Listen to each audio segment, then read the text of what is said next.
বইমেলার স্টল থেকে হিন্দুদের আত্মরক্ষার জন্য আবেদন।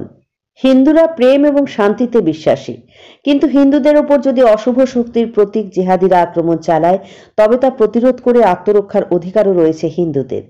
বাংলাদেশে যেভাবে অশান্তির বাতাবরণ তৈরি করে সংখ্যালঘুদের ওপর অত্যাচার হচ্ছে, তা কোনো সুস্থ ধর্ম বা সুস্থ মানুষের সুস্থ রুচির পরিচয় বহন করে না।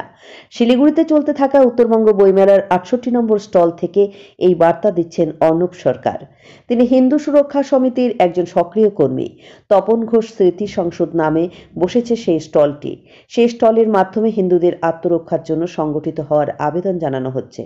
সেখানে বাল ঠাকুরের লেখা বই থেকে শুরু করে নেতাজি সুভাষচন্দ্র বসুর তরুণের আহ্বান সহ অন্যান্য আরও অনেক বই পাওয়া যাচ্ছে।